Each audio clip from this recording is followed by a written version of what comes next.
the station covering all of the DMV. This is DC News Now. We got some interesting weather heading today. While we have nice blue skies outside our door right now, we do have clouds rolling in later this morning and into the afternoon. All right, coming up this morning on DC News Now, a rough start to 2023 as the nation's capital grapples with a serious spike in violent crime. Just 8 days into the new year, you might not believe the number of homicides already in DC. As always, we're on the scenes and have the latest from police. Also, the road to recovery, how a teacher in Virginia is doing after she was shot by a 6-year-old in class. Yes, we read that correctly, a 6-year-old. We're also going to hear from those in charge of the investigation as they wrestle with the question, how did a 6-year-old get a loaded handgun into school? And later, a controversial trip. President Biden is making his first visit to the southern border today, and the group of people who are now pushing back against his newest policies. Well, good morning. Thanks so much for joining us for Hour 3 of DC News Now this Sunday morning. Absolutely beautiful day outside of the White House in Washington, D.C., but do not let that sunshine fool you. It is cold outside. Derek Bowen here to tell us just how cold it's going to go this morning. Derek, good to be with you. Good to be with you as well. We're looking at a mix of sun and clouds coming later today. More clouds than not for today. Unlike yesterday where we saw a pretty nice bit of sunshine. 34 degrees currently, partly cloudy. While we do have blue skies out there, if you look just to the south, we have those clouds off into the distance this morning. So we're going to have to watch out for different weather patterns as we head throughout the day. We're looking at temperatures into the 20s and 30s for the most part, but there's a few teens out there. 18 in Woodstock, 19 in Luray. Those two areas in particular do have a winter weather advisory for this evening. We're going to see a little bit of light snowfall, maybe even some icing in the form of freezing rain into the highest elevations above 1,500 feet. The rest of the region, we're going to see mainly just rain. Good to see some conversational flurries back towards Frederick and Hagerstown, but for the most part, things will be relatively light, if anything at all. But be sure to stay here and stay tuned to DC News Now, and we'll bring you the latest. We're looking at temperatures comparatively to where they were yesterday. 5, 10, maybe even 15 degrees cooler. Definitely going to see very cool temperatures this morning, but things will warm up as we head overnight tonight going into your day tomorrow. But throughout the morning, expect those clouds to increase. All right, Derek Bowen there in the Weather Center. Thanks so much. Let's start off in D.C.'s Navy Yard neighborhood, where police are investigating this morning after yet another shooting in the area. This one happening right outside of the Navy Yard Ballpark Metro Station entrance and leaving a man dead. This is just blocks away from Nats Park. It's a popular area in the city. Still very little details this morning, including who the shooter is, who the victim is, and whether or not they knew each other. But once we get more, we'll, of course, keep you updated on DC News Now on air and online on our website, dcnewsnow.com. We are 8 days into the new year. It's already been a pretty violent one, a start to 2023, in our nation's capital. Now we're taking you across the city to the Brookland neighborhood in Northeast, where police are giving us more information about a 13-year-old boy gunned down and killed. DC News Now's Dave Laval starts us off this morning with what we know so far. Just before 4 o'clock Saturday morning, police say a homeowner spotted a teen who he believed broke into cars. Moments later, police told us the unidentified man fired several shots at the teen along Quincy Street near Michigan Avenue in the Brooklyn neighborhood and killed him. Police identified the boy as 13-year-old Karan Blake. The shooting shocked neighbors, including Ethan Rooney. It's awful. It sucks to hear, and it's just something I think this neighborhood's really struggling with, and I don't know what the answer is. The man had his gun registered, and he, according to police, administered CPR to Blake when they arrived. They're still trying to determine if any charges will be filed against him. I wish we had a way to let kids be kids and not have to worry about this stuff. Police told us the homeowner is cooperating with investigators. In Northeast, Dave Laval, DC News Now. All right, Dave, thanks so much. 8:04 now, with the number of homicides already off to the wrong start in 2023. How do they compare to where we were exactly 1 year ago? DC News Now's Katie Rhee is live in the studio with us this morning. Katie, I know that you've been breaking down the stats between 2022 and 2023.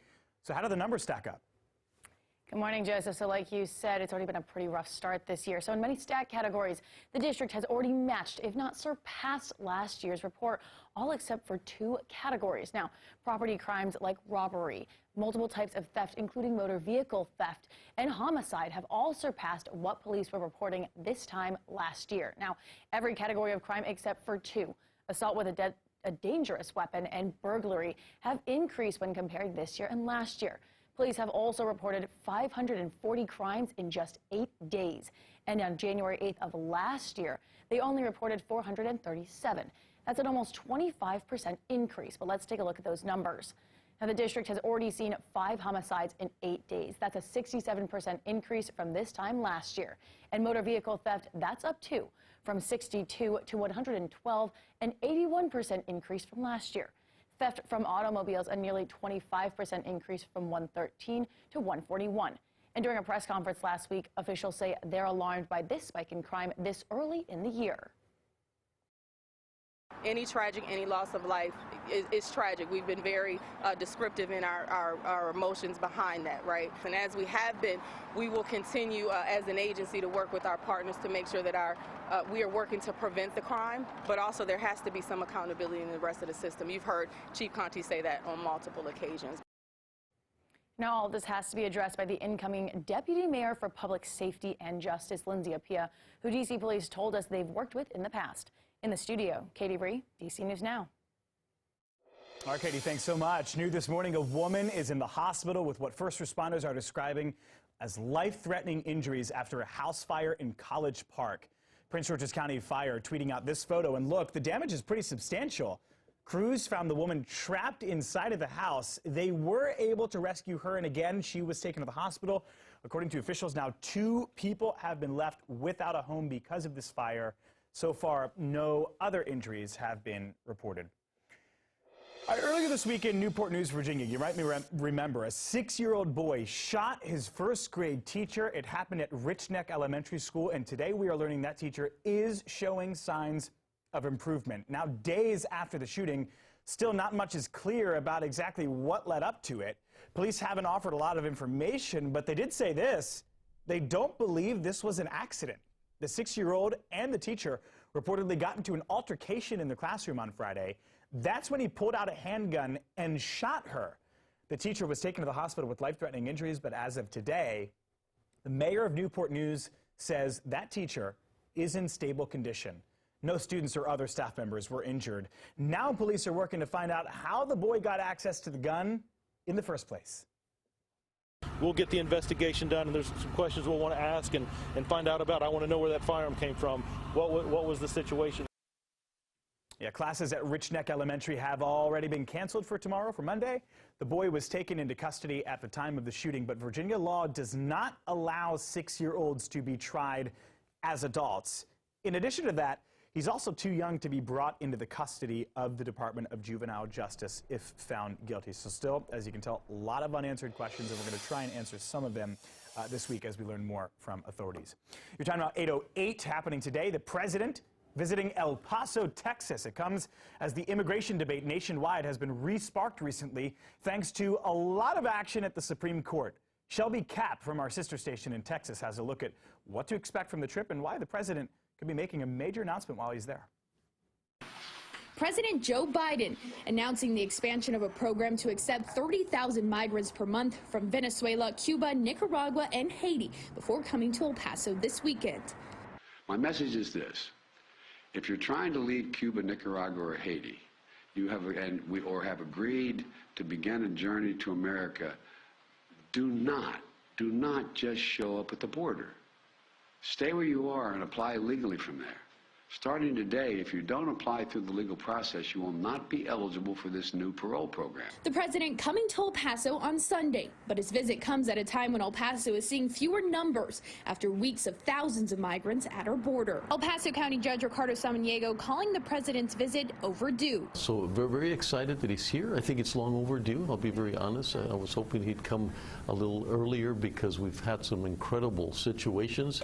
It's diminished a little bit. The numbers are down quite a bit. So it's not going to be as dramatic as it was.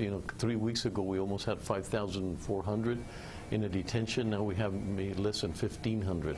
But hoping the president will see the need for more funding.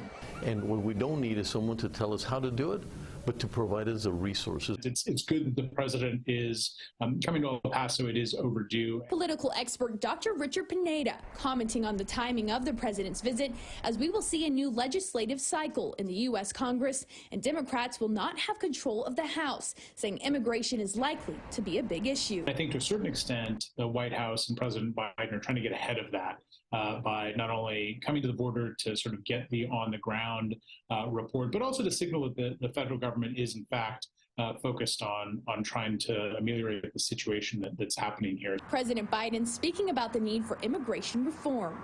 But instead of safe and orderly process at the border, we have a patchwork system that simply doesn't work as it should. Shelby Kapp, KTSM 9 News.